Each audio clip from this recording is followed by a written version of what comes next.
Welcome to Brotherhood, a spoiler-filled podcast where we review each episode of Full Metal Alchemist Brotherhood.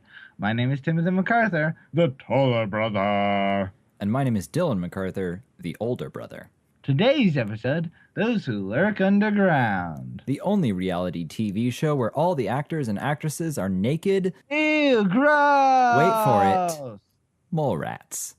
That's still gross. So this episode marks a monument in the history of Brotherhood. Perhaps the very abstract concept of Brotherhood. I have, count 'em, 1, 2, 3, 4 pages of notes regarding this episode. In comparison to how many notes you usually wrote in the past, About 1. that is a crap ton.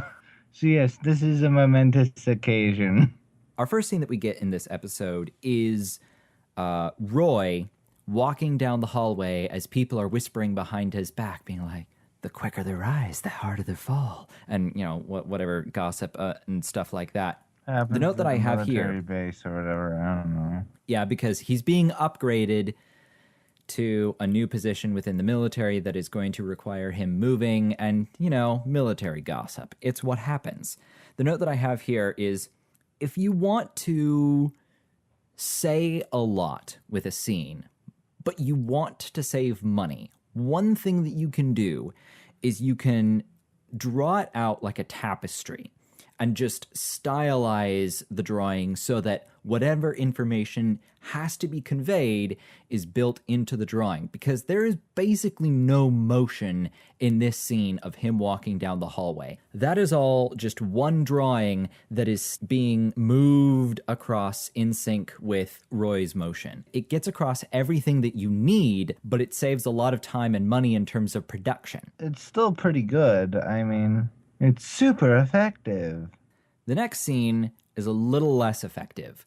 The reason being that when Roy walks into the office and he shuts the door behind him and he talks to the secretary and she delivers her few lines of dialogue, it feels like we're building up to a punchline that never really comes. It's like you build all of this tension, like something's about to happen, some big reveal is next scene. Okay, sure, fine. One of the things that I noticed watching this scene, and it's something that I've noticed in many other occasions before, but it was something that I just felt like pointing out now, is that when we hear the secretary for the first time, it's kind of distant. There's a little bit of reverb, a little bit of echo in the room. And then when we cut to the next shot, which is a medium close-up of Roy as he's framed by the door, suddenly that reverb is cut back and she's much closer in the sound design. Oh. This is a common feature of sound design in film and television, that if you start with a establishing shot, there's a little bit more reverb, but then when you cut in for your medium shot and your close-up, the reverb cuts back to insinuate that you are closer to the speaker at this point, even though she is literally never on screen when she is talking. This one was definitely not on screen. Like, that character, yep, I already forgot that she even existed. You'll see this done a little bit in radios, in radio plays. Not as much because you don't have a cut. What usually ends up happening is that you, instead of adding reverb, you will have the actor step away from the microphone for their distant moment, and then as they're supposed to be closer in the scene, you bring them closer to the microphone, and there's a little space in the sound. But the one place Is the cutting done with scissors or with knives?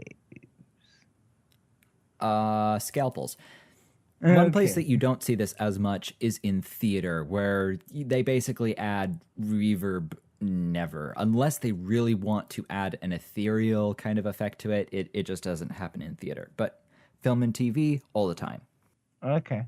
We then see stuff going on underground as the Chimera people are making their way away, regarding the sudden appearance of Bradley, Führer Bradley. The note that I have here is that one really effective way to build tension is to show the cavalry just before they arrive. So we know that there's this fight going on between Greed, Izumi, and Edward, and we know that it's kind of in the balance as to how are things going to shake out.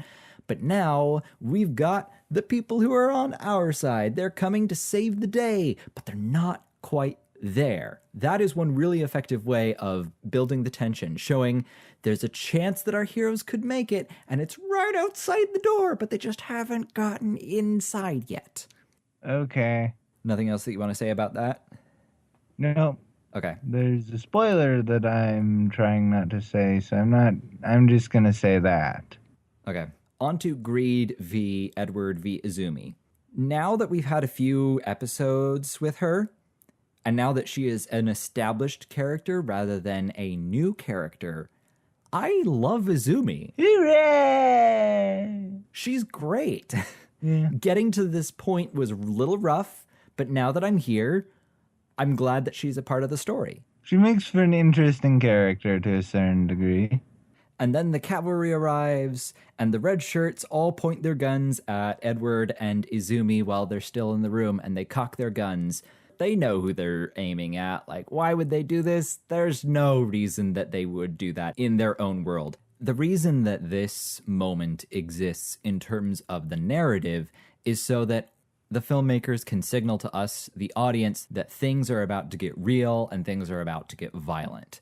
As Greed is battling Bradley, he asks the question, what do you want? Really, I think the focus of this episode is Bradley and the question, what does he want? Which I think turns out to be a little bit complicated. Well, I didn't notice this. When the subbed variant I was looking at was very different from the Netflix variant, so I think some of them might have been a little off track. Subtitles are super hit and miss. The real reason that I listen to the subbed version is so that I can get the original voices, which I think were recorded better than the English dubbed version, and also because I just happen to like the voice actors that they chose for they the definitely original chose version. a lot better. They definitely chose a lot better in terms of voice actors. Ed's voice is a lot less annoying in the subbed, I'll admit. Much less. To the point that it isn't really annoying at all, for the most part. Now, when Greed asks this question, we're on Bradley's side. We want the military to win. We want them to kick butt and take names, and that's what we're looking forward to. But the next thing that we see isn't the military kicking butt and taking names. It's bodies. It's people suffering needlessly. And this immediately shifts our allegiance and our sympathies as an audience. No longer are we wanting people to hurt. We don't get the chance to revel in the success of our heroes because instead we're just seeing the consequence. And then we're seeing our heroes reveling in their success. And that completely rearranges the way that we perceive all of the following scenes. And also, the fight between Greed and Bradley is so freaking one-sided that I actually felt really sorry for Greed.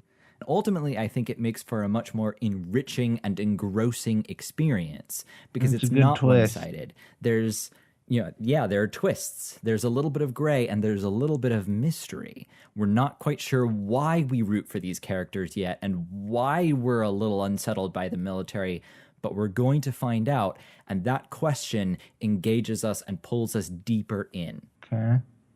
The next few scenes are extremely gratuitous. This is a level of violence that I think would have been unpalatable otherwise if they hadn't have said to us, by the way, you're not supposed to feel good about all of this violence. It should unsettle you. I mean, if they didn't include that, it would have been, I wouldn't have been able to watch it at all because I'd be like, why are they glorifying this?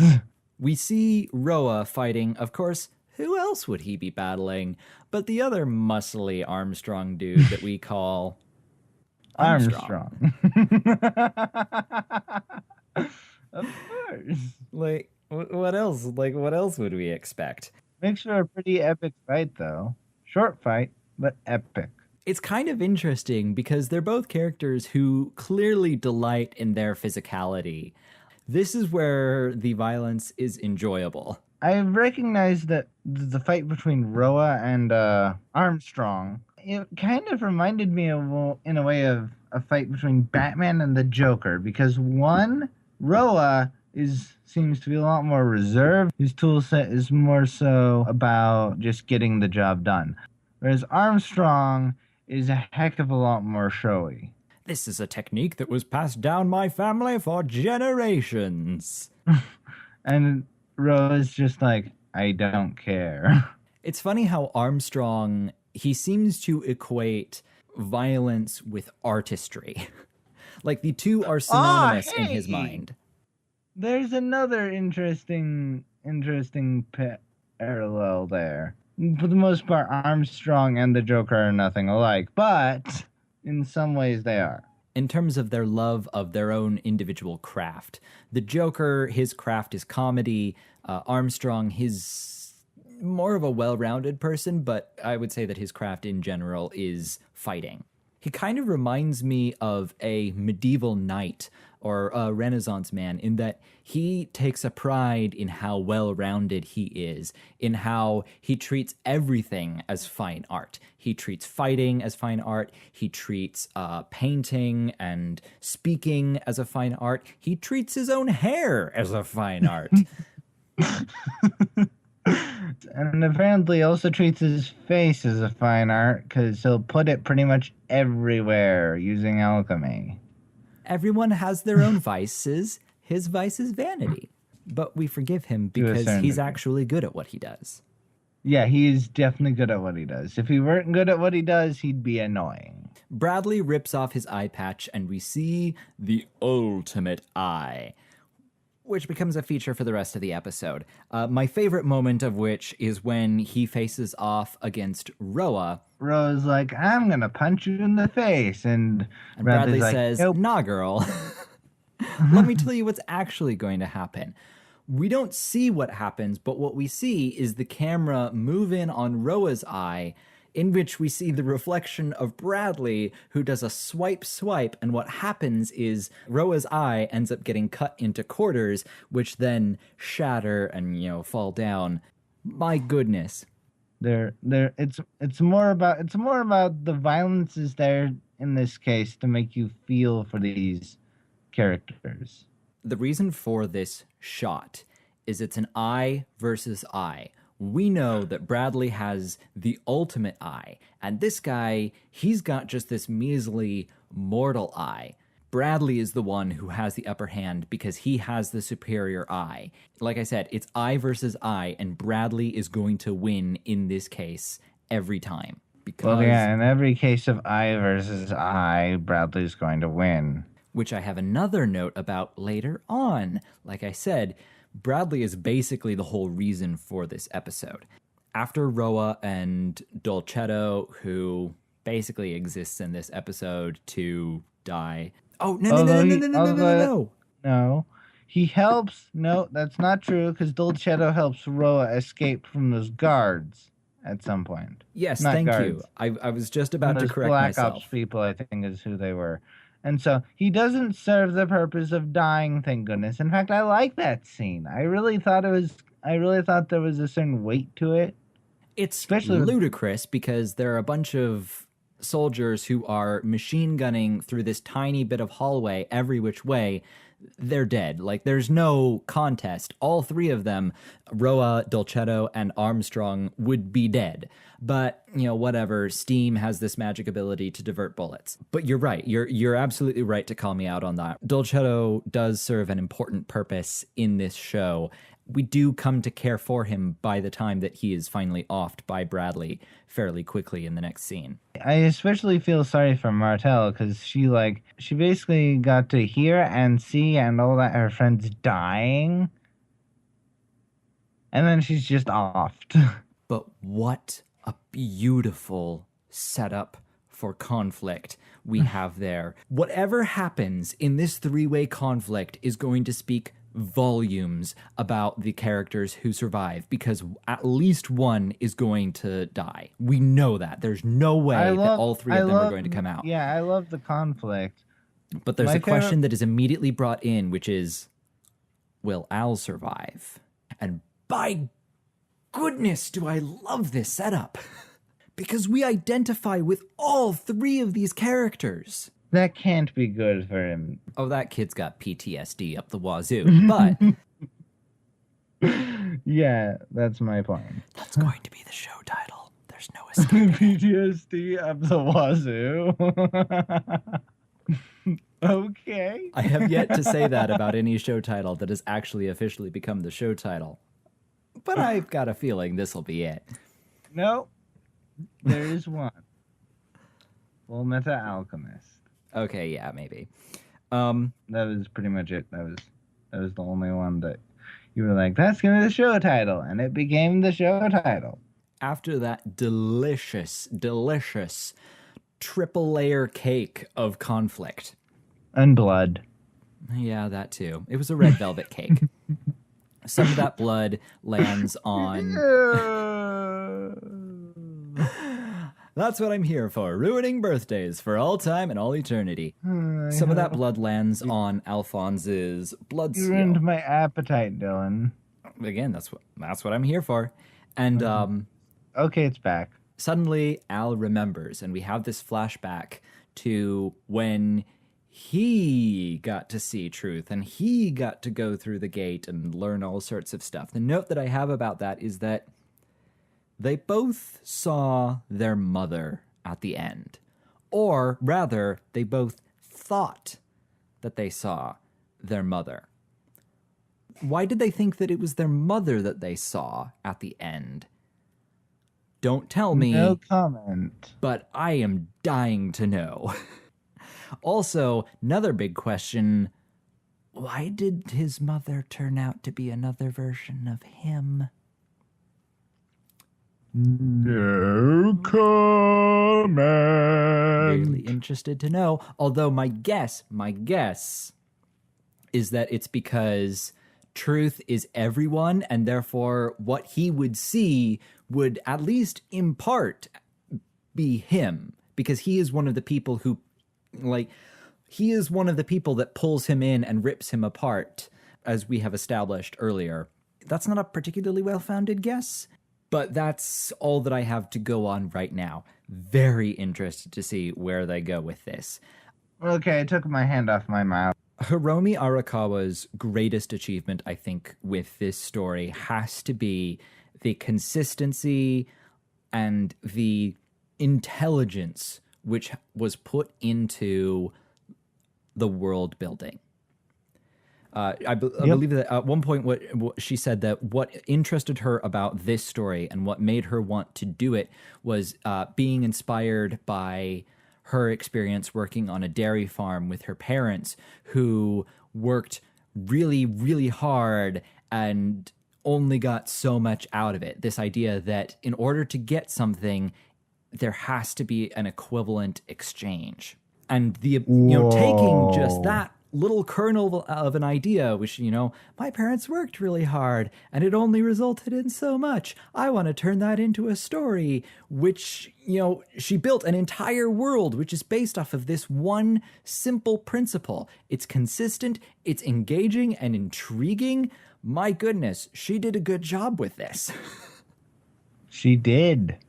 She also apparently was heavily inspired by her words, not mine, bee movies. It's like movies about bees, or as in movies about Jerry Seinfeld. No. And one of the things that she says before the manga even starts is, this story was heavily inspired by my love of bad bee movies. She's like, expect some cheese, expect it to be a little bit bad, because that's just the stuff that I love. I like that. I like what you put there. What was the thing with Dr. Vesuvius in it? Spaceman Bob is a good example of that, because even though I am poking fun at several different shows and being like, wasn't this terrible? Secretly, deep inside, I love those terrible effects. I love that whole aesthetic. I love those stories. That was a labor of love, not of... I think I did a pretty good job with the set. Every time that I tell people that set was made out of a banker's box, they look at me and go, no. That, like, it's clear that it was a cheaply made set, but it looks so real. It looks like it was really made out of cardboard, but the scale is completely different. You think that it was like 8x8 sheets of cardboard that were just glued together, but no, it was a banker's box. And we used green screen. So yeah, we could put the actors in the banker's box without too much trouble, like without having to shrink them down or anything. We just needed green screen and we were good. The trick was lighting. Link in the show notes. So now that we have gotten through 2 pages of my notes, let's go to the next 2. Al comes to, and he and his brother are now surrounded by Bradley's men who have their guns armed and ready to shoot. And Bradley asks them to answer honestly. To answer honestly, or they'll die. Basically, Which is like, that's not an effective way of getting an honest answer. Like, how do you think they're going to answer that question? Oh yeah, we made a deal. It was great. You should have been there. The terms were very favorable. No, I'm not going to say that at all.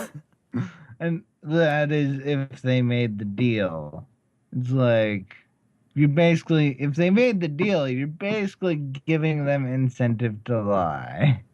The reason for this moment is because it takes Bradley from the middle ground of, he seems like an antagonist, but he also seems like kind of a good guy. He seems to be kind of probably bad, but maybe still good.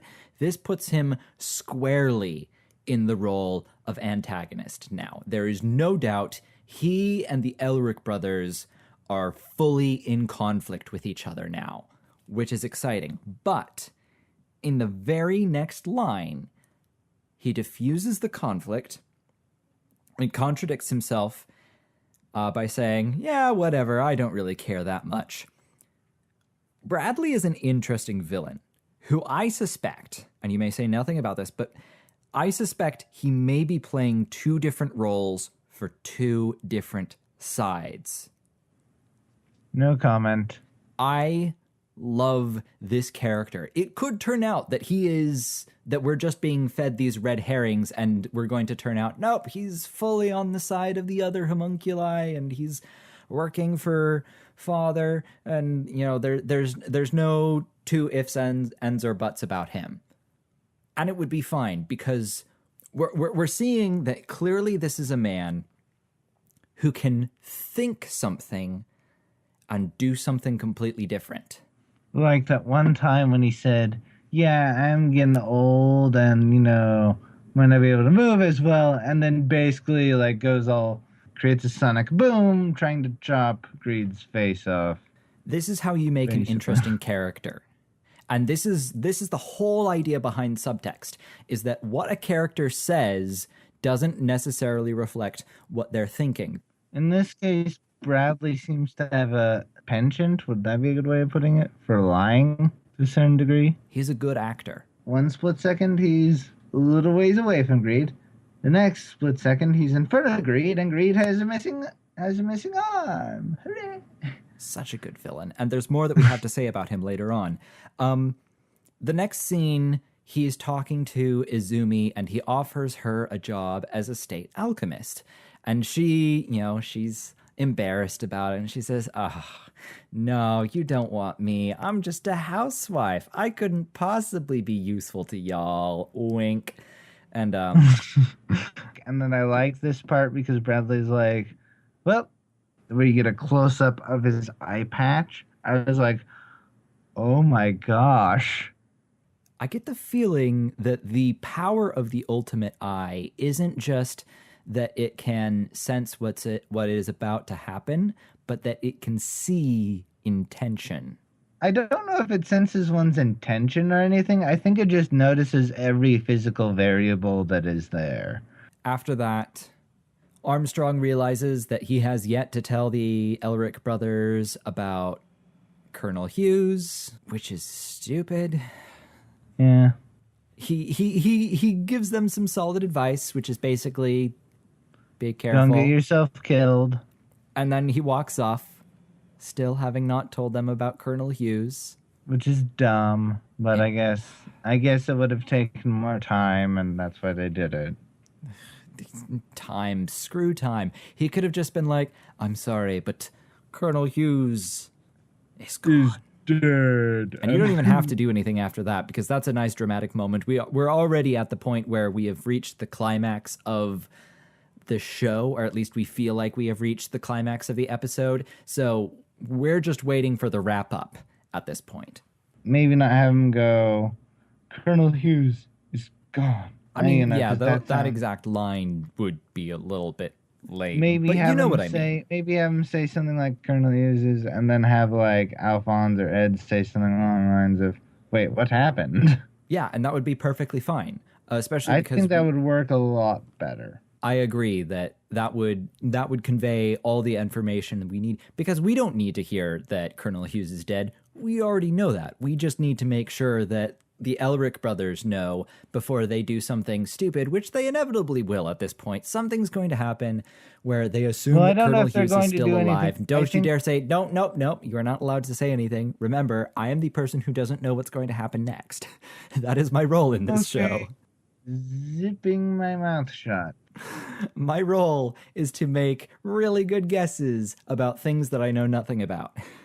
Hooray for educated guesses. You are the expert of the show. Which is funny considering that you're the one who's always taking the notes. If you wanted to, you could. I guess I could, but it's like, I don't really want to. And at the rate we're going through my notes, this is probably a good thing that I'm the only one who's writing down stuff. As Al and Edward are talking about what happened while Al was learning about truth and seeing the gate, And Al, the tentacle. it's a nice callback to the tentacle joke that happened in the previous episode. And it's good because it's a dramatic moment that is being punctuated with this little bit of humor. I love drama that allows itself to become nuanced by humor.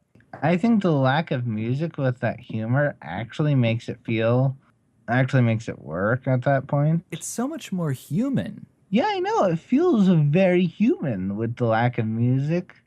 I think it actually works in that instance.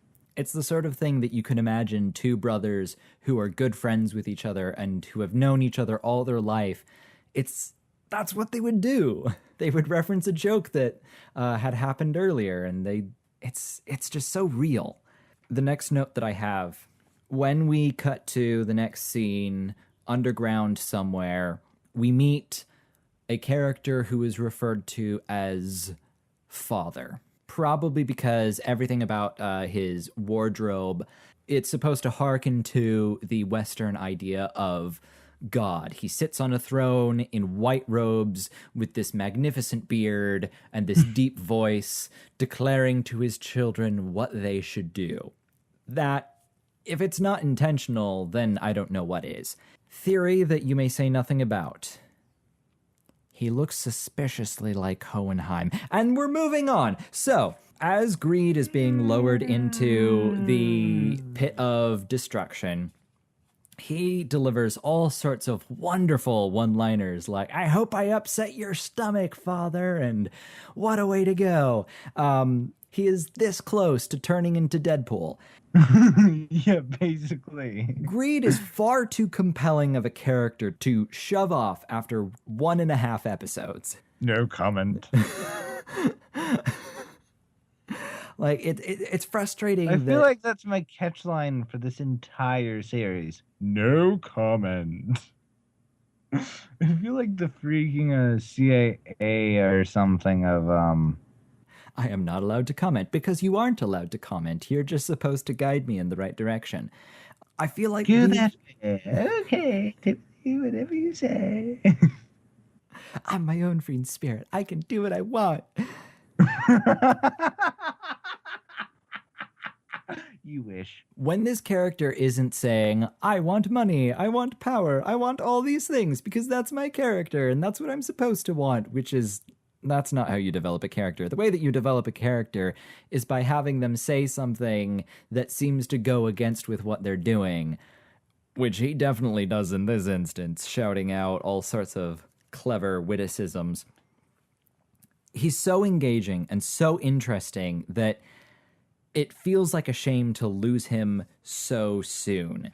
And it sounds to me like maybe we'll be getting him again, certainly within the world that has been established, where all of the homunculi are basically pieces of this dude's soul. That could happen since Greed has been reattached or whatever to Daddy-O. He could be removed again. That is perfectly within the consistency of the show. But I'm still a little bit disappointed. I think we should call Father Daddy White or whatever. Daddy the White or whatever. Daddy the White.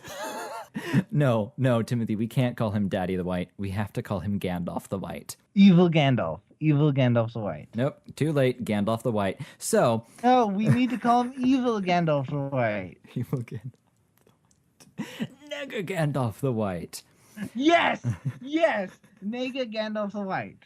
So, Nega Gandalf the White sits on his grand throne of tentacles and drinks back a part of his soul.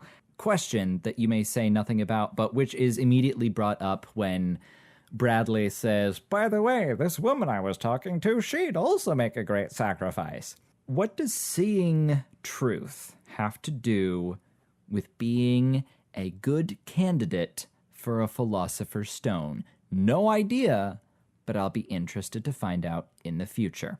No comment. Okay. My hand was over my mouth. And that might be the end of my notes that I have written down for this episode. Anything that you want to say as a closing statement? I cannot wait for next week. I so want to see the next episode. I've seen it before. Have a confession to make, which is that I have already seen the next episode. Do you want to review it today then? I didn't watch it today. This was during our hiatus when I was a little bit eager to explore more of this show, even though I didn't have time to necessarily record reviews of it. You want to review it tomorrow maybe or something? Because I really want to see the next episode. I would be down to review it. I'm not excited to watch it again because my memory of that episode is less than favorable. Okay. But yeah, we can absolutely talk about it tomorrow. Oh, hey, I've also got a question pertaining to podcasts. Are you still going to be working on the Elda's song? Actually, I'm kind of glad that you brought that up because I never would have thought. Here's so I, in addition to watching anime that I kind of sort of like and talking about it at length, I also write. And one of the things that I have been writing, one of the reasons that we ended up taking this hiatus was so that I could develop and start writing a radio show that I will start airing episodes of sometime, I'm thinking late 2017, called Elda Song. It's the story of a girl who was raised by birds in a world where there is no lightning. And you can check out the pilot, which I produced, at www.filmstoriescode.com/Elda. All right, well, I'm going to let you go so that I can start editing this stuff. I'll talk to you later, Tim. Good luck. Goodbye. Goodbye.